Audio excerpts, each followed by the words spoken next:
Hello everyone, welcome back to my YouTube channel Physics Star. आज हम class 10 भौतिकी के अंदर विद्युत धारा चैप्टर यानी इलेक्ट्रिसिटी के बारे में डिटेल में अध्ययन करेंगे।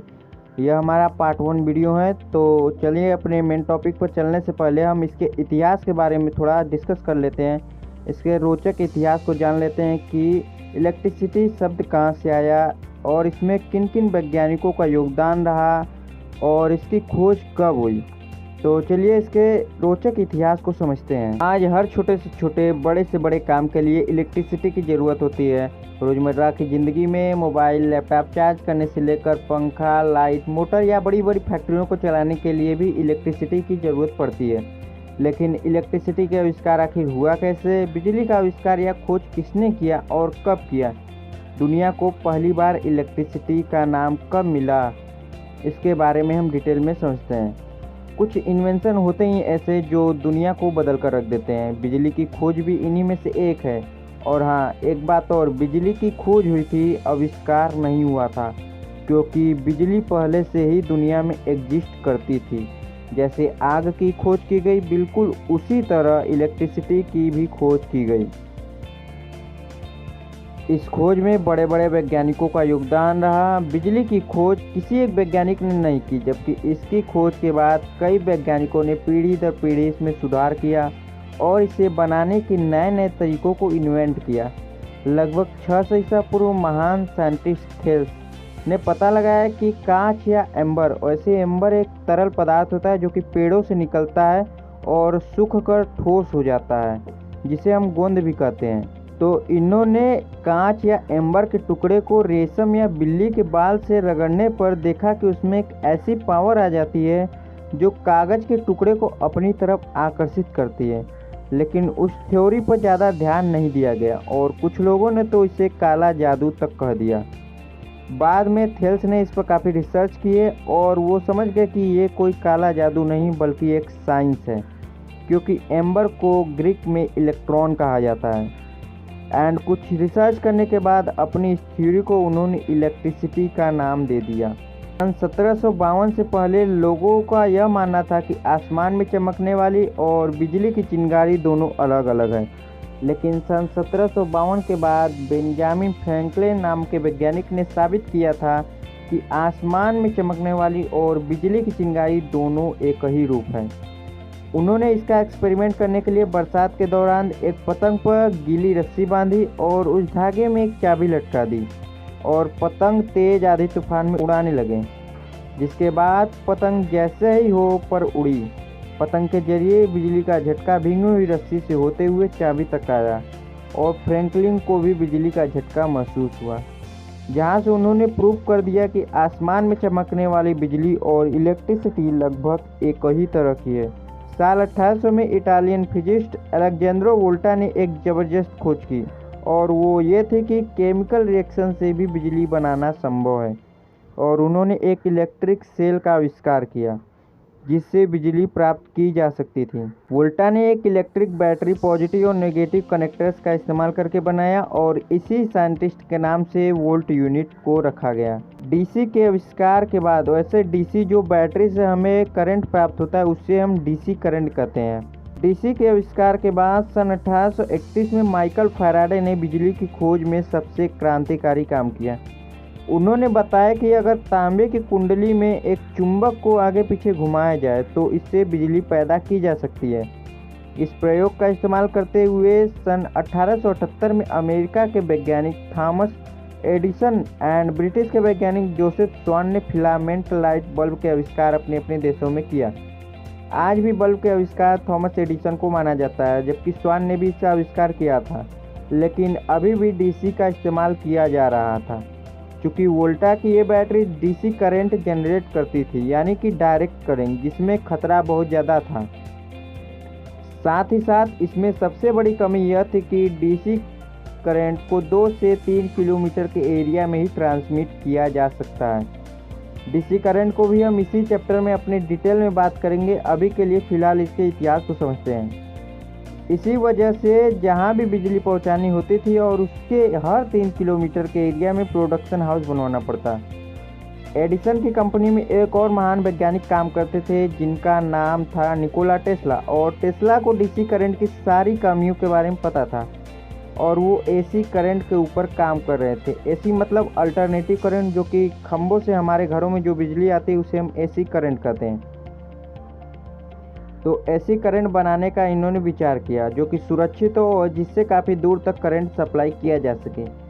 जब टेस्ला ने अपना सारा एक्सपेरिमेंट एडिसन को बताया तो एडिसन ने इस करंट को अपनाने से साफ मना कर दिया और जिसके बाद टेस्ला ने उनकी कंपनी को छोड़ दिया और एसी जनरेटर और एसी मोटर पर काम करना शुरू कर दिया। आखिरकार सन 1887 में फाइनली निकोला टेस्ला ने एसी करंट का आविष्कार कर डाला और ये ऐसा करंट था जिसे कोसों दूर तक बिना किसी परेशानी के ले जाया जा सकता था।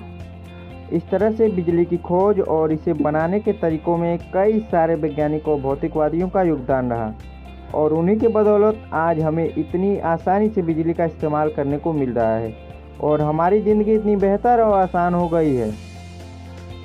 भारत में बिजली का आविष्कार कब हुआ? अगर बात की जाए भारत में बिजली सबसे पहले कहाँ आई या भारत में बिजली का आविष्कार किसने किया?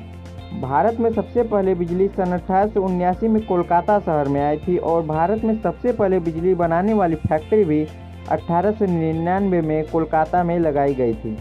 उसके बाद सन 1905 में दिल्ली में डीजल से बिजली का उत्पादन शुरू किया गया। उसके पश्चात धीरे धीरे दूसरे शहरों में भी बिजली का उत्पादन होने लगा। इस तरह से भारत में बिजली का आगमन हुआ।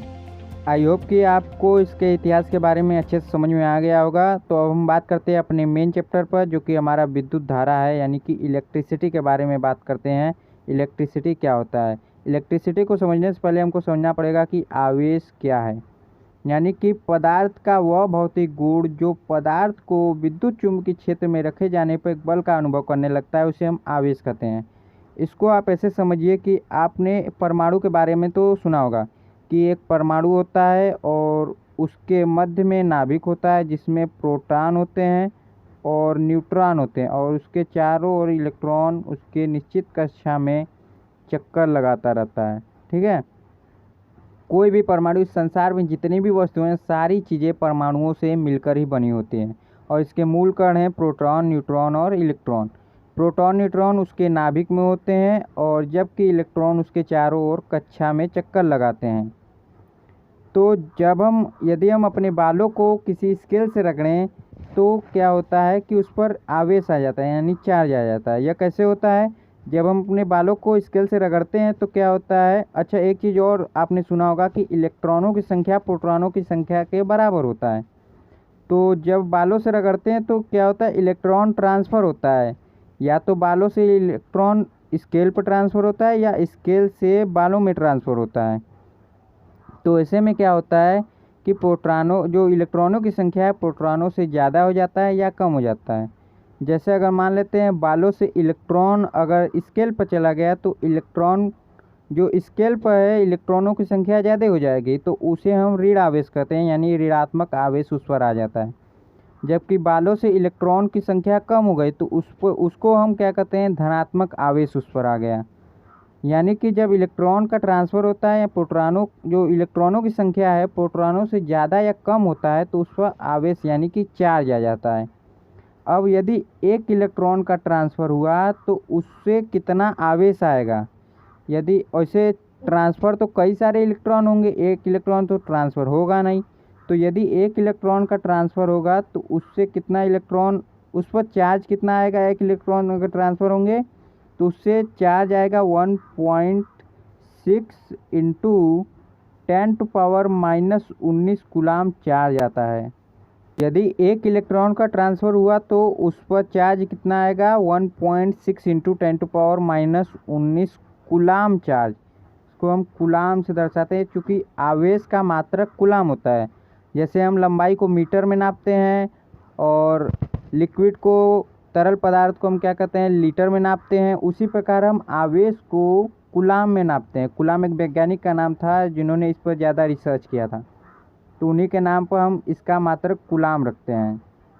तो अगर एक इलेक्ट्रॉन का ट्रांसफ़र हुआ तो 1.6 इंटू 10⁻⁻19 कूलाम चार्ज आता है एक इलेक्ट्रॉन के ट्रांसफ़र होने से। अब कितने इलेक्ट्रॉन ट्रांसफ़र हो कि एक कूलाम चार्ज बन जाए, तो उसके लिए 6.25 इंटू 10⁻18 इलेक्ट्रॉन अगर होंगे तब वह एक कूलाम चार्ज के बराबर होगा। और यहाँ देखिए, यहाँ पर ये माइनस लगा हुआ है और यहाँ पर आपका 18 कूलाम 6.25 इंटू 10⁻18 इलेक्ट्रॉन अगर ट्रांसफ़र होंगे तब उसे हम एक कूलाम चार्ज कहेंगे। यानी अगर इतने इलेक्ट्रॉन ट्रांसफ़र हुए तब वहाँ पर उसको मिलाकर एक कूलाम चार्ज बनेगा। जबकि एक इलेक्ट्रॉन पर चार्ज कितना होता है 1.6 इंटू 10⁻−19 कूलाम। यह बहुत ही छोटी वैल्यू है, यानी एक इलेक्ट्रॉन पर बहुत छोटी वैल्यू का चार्ज होता है। यहाँ देखिए माइनस में लगा हुआ है और 6.25 इंटू 10⁻18 इलेक्ट्रॉन यहाँ प्लस का है, तो इतने अगर इलेक्ट्रॉन मिलेंगे तब हम उसे एक कूलाम चार्ज कहेंगे। तो आई होप कि आपको अच्छे समझ में आएगा होगा कि आवेश क्या होता है। एक बार और समझा देता हूँ कि इस संसार में जितने भी वस्तुएं सारी चीज़ें परमाणुओं से मिलकर बनती हैं। परमाणुओं में 3 मूल कण होते हैं, प्रोटॉन, न्यूट्रॉन और इलेक्ट्रॉन। इलेक्ट्रॉन आपका निश्चित कक्षा में चक्कर लगाता है, और जबकि प्रोटॉन और न्यूट्रॉन आपका नाभिक में होते हैं।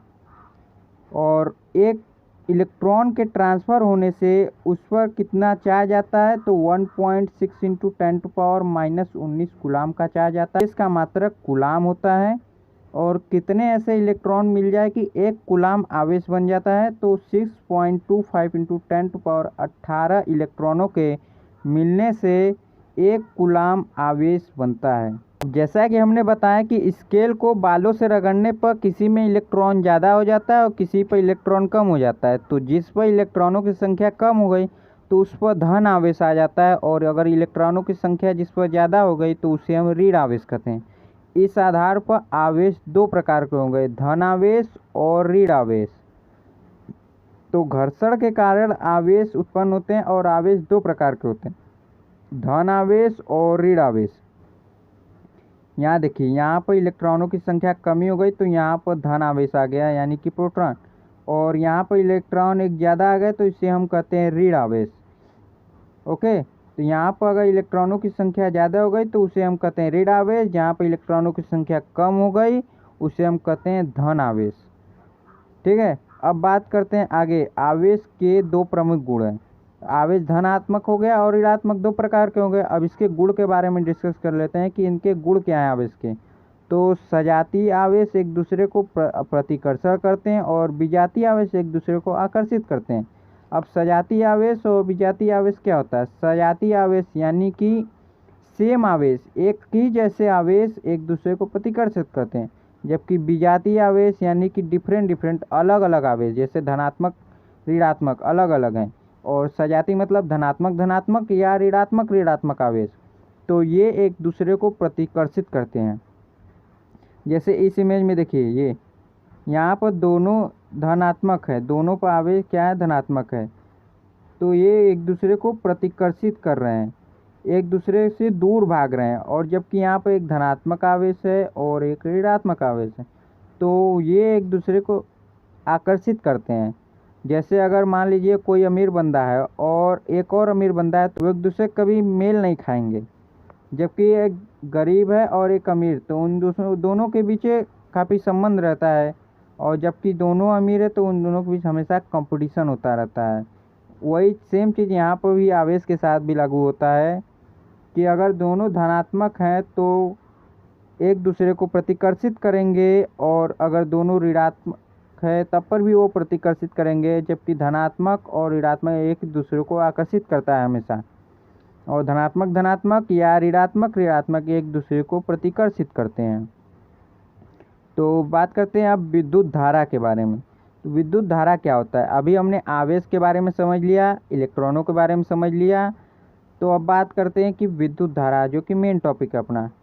विद्युत धारा, किसी चालक में आवेश प्रवाह की दर को विद्युत धारा कहते हैं। ओके, विद्युत धारा यानी कि आवेश प्रवाह की दर को विद्युत धारा कहते हैं, या आवेशों के सतत प्रवाह को विद्युत धारा कहते हैं। आवेशों के सतत प्रवाह को विद्युत धारा। अब प्रवाह क्यों? जैसे पानी बह रहा है तो हमसे कहते हैं प्रवाह बहुत तेज है। उसी प्रकार यहाँ पर जितने भी आवेश हैं, सारे आवेशों को अगर हम अगर वह बहने लगे यानी कि किसी माध्यम से वह एक तरफ एक ही डायरेक्शन में प्रवाहित होने लगे तो उसी की दर को यानी कि प्रवाह की दर को विद्युत धारा कहते हैं। अब अभी हमने आवेश के बारे में पढ़ा कि आवेश क्या होते हैं। अब वही सारे आवेश एकत्रित होकर अगर एक ही डायरेक्शन में बहने लगे तो उसे हम विद्युत धारा कहते हैं। या इसके दूसरे तरीके से भी कह सकते हैं कि आवेशों की प्रवाह की दर को विद्युत धारा कहते हैं। सबसे छोटा परिभाषा आपको हो जाएगा, आवेशों की प्रवाह की दर को विद्युत धारा कहते हैं। इलेक्ट्रॉन के प्रवाह के कारण ही चालन तार में विद्युत धारा का प्रवाह होता है। अभी हमने बताया कि इलेक्ट्रॉनों के कारण ही धनात्मक आवेश और ऋणात्मक आवेश आते हैं। इलेक्ट्रॉन अगर ट्रांसफर होते हैं तो जिस पर अधिकता होती है उसे ऋणात्मक आवेश, जिस पर कमी हो जाती है इलेक्ट्रॉन की उसे धनात्मक आवेश कहते हैं।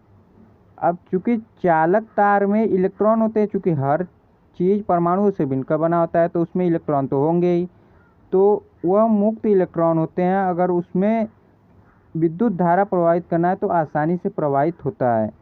तो इलेक्ट्रॉन के प्रवाह के कारण ही चालक तार में विद्युत धारा प्रवाहित होती है। तारों में जो हमारे घरों में जो तार जाते हैं उसमें क्यों विद्युत धारा प्रवाहित होती है? क्योंकि उसमें मुक्त इलेक्ट्रॉन पाए जाते हैं। अब इलेक्ट्रॉन पर आवेश कितना होता है, जैसा कि अभी हमने बताया कि 1.6 इंटू 10⁻⁻19, यहाँ गड़बड़ लिखा हुआ है, यहाँ आप माइनस लगा लीजिएगा। 10⁻⁻19 कूलाम आवेश चार्ज होता है आवेश, ठीक। इसे प्रायः आई से सूचित किया जाता है। आई यानी कि इसको आई से हम दिखाते हैं।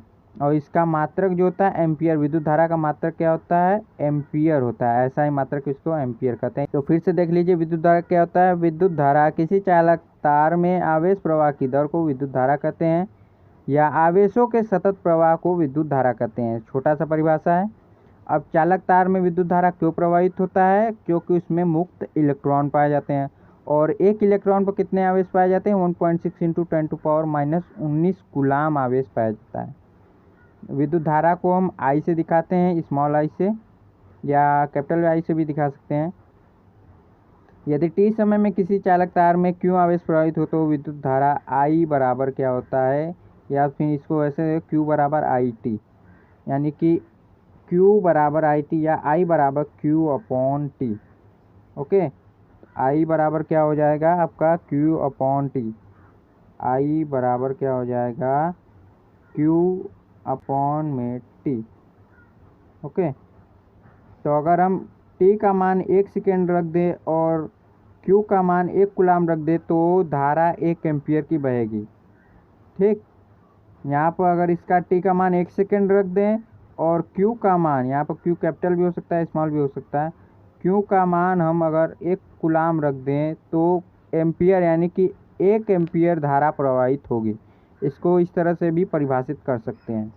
यानी इसके हम दो परिभाषा देख सकते हैं कि आवेशों के प्रवाह की दर को विद्युत धारा कहते हैं, या किसी चालक तार में अगर 1 सेकेंड में 1 कूलाम आवेश प्रवाहित होती है तो उसे 1 एम्पियर धारा कहते हैं। ठीक है, इस तरह आप परिभाषा लिख सकते हैं और फुल नंबर मिलेगा आपको इस तरह से भी। और अभी मैंने बताया कि एसआई मात्रक इसका क्या होता है? एम्पियर होता है। और विद्युत धारा को अमीटर या एमीटर की सहायता से मापा जाता है। एमीटर या अमीटर एक ही होता है। और विद्युत धारा अदिश राशि है। वैसे विद्युत धारा को हम प्रदिश राशि कहते हैं। फिलहाल के लिए अभी समझ लीजिए कि अदिश राशि भी लिख देते हैं तो गलत नहीं है। प्रदिश राशि एक अलग वेक्टर होता है जिसको आगे 12th में आप डिटेल में समझेंगे कि प्रदिश राशि क्या होता है। अदिश राशि यानी जिसका परिमाण व दिशा दोनों नहीं होता है, और सदिश राशि यानी जिसमें परिमाण व दिशा दोनों होता है उसको हम सदिश राशि कहते हैं। यहाँ देखिए, इसमें इस इमेज को देखिए, यहाँ देखिए बैटरी आपको यहाँ लगा हुआ है, ये बैटरी है। यहाँ से इलेक्ट्रॉन इस तरह ट्रांसफ़र होते हुए इधर जा रहा है, फिर यहाँ से होते हुए बैटरी में पुनः आ रहा है। तो जो करंट होता है, धारा यानी कि वह इधर से बहता है। हमेशा इलेक्ट्रॉन के विपरीत दिशा में करंट बहता है। अब बात करते हैं चालक पदार्थ या कुचालक पदार्थ किसे कहते हैं। तो चालक पदार्थ किसे कहते हैं? वैसा पदार्थ जिससे होकर विद्युत धारा आसानी से प्रवाहित होता है उसे चालक या सुचालक पदार्थ कहते हैं। जैसे सोना, चांदी, लोहा, एल्युमिनियम, तांबा, मनुष्य या जानवर का शरीर, ग्रेफाइट, अशुद्ध जल आदि या नमीयुक्त हवा। तो ऐसे पदार्थ को हम चालक पदार्थ कहते हैं जिसमें आसानी से विद्युत धारा का प्रवाह होता है, क्योंकि इसमें मुक्त इलेक्ट्रॉन पाए जाते हैं जिससे कि आसानी से विद्युत धारा का प्रवाह हो सके। कुचालक पदार्थ किसे कहते हैं? वैसा पदार्थ जिससे होकर विद्युत धारा आसानी से प्रवाहित नहीं होता उसे कुचालक पदार्थ कहते हैं। जैसे कांच, मोम, चमड़ा, रबड़, लकड़ी यानी कि सूखी लकड़ी, शुद्ध जल, रुई, प्लास्टिक इत्यादि कुचालक पदार्थ होते हैं क्योंकि इसमें मुक्त इलेक्ट्रॉन नहीं पाए जाते। तो आई होप कि आज का क्लास आपको अच्छे से समझ में आया होगा कि आवेश क्या होता है, विद्युत धारा क्या होता है, और परमाणु में इलेक्ट्रॉन, प्रोटॉन, न्यूट्रॉन मूल कण है उसके, और चालक पदार्थ और कुचालक पदार्थ किसे कहते हैं, और उसके इतिहास के बारे में डिटेल में जानकारी प्राप्त हुई होगी। तो मिलते हैं नेक्स्ट वीडियो में, तब तक के लिए जय हिंद, जय भारत। इस वीडियो को लाइक, सब्सक्राइब और शेयर करना ना भूलें।